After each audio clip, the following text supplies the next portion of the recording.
तर मुंबई महापालिकेतील सत्ता बदलानंतर 2 लोकांचा मृत्यू झाल्याचं संदीप देशपांडे यांनी म्हटलेलं आहे। मॅनहोलमधील मृत्यू प्रकरणी विशेष सभागृह बोलवा असं देखील संदीप देशपांडे यांनी म्हटलेलं आहे।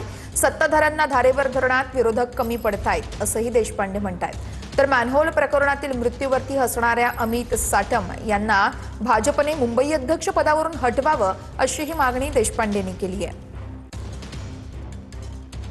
काय परिस्थिती आहे सध्या मुंबईमध्ये, तुमचं काय म्हणणं आहे? सत्ता बदल झाल्यामुळे एक वेगळी अपेक्षा जी काय निर्माण केलेली त्याप्रमाणे काहीही घडलेलं नाही। पहिल्याच पावसात मुंबई शहराची वाट लागली आहे, मुंबईची तुंबई झालेली आहे। 2 मृत्यू अत्यंत दुर्दैवी असे 2 मृत्यू झालेले। या सगळ्या गोष्टी बघता ज्या पद्धतीची तयारी मॉन्सून पूर्व तयारी महानगरपालिकेने करायला पाहिजे होती ती केली नाहीये। याच्यासाठी नुसतं अधिकाऱ्यांना तर निलंबित केलेलं आहे, पण आयुक्तांनी सभागृहामध्ये येऊन याच्यावर स्टेटमेंट करणं आवश्यक आहे। मुंबई भाजप अध्यक्ष अमित साटम या सगळ्या घटनांवर असं म्हणतात की काल झाड पडलं किंवा काल झाडावर होतं, आज मॅनहोल झालं आहे आणि कुठेही गांभीर्य दिसत नाहीये या सगळ्या घटनांचं।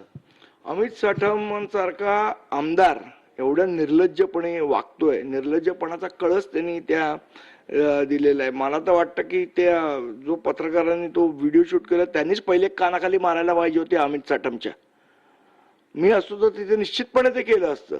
तुम्ही एवढे असंवेदनशील असू शकता एका लहान मुलाच्या मृत्यूबद्दल, एका माणसाच्या मृत्यूबद्दल एवढे असंवेदनशील आहात तुम्ही की काल झाड झालं आज गटार आणि ह्या करून असतंय।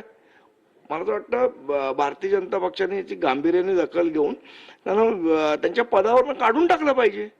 तुमच्यावर आम्ही लोकभंग आणू लोकांचा विश्वासघात केल्याबद्दल। जर्नलिस्ट नागनाथ सह दिनेश दुखंडे, TV9 मराठी, मुंबई।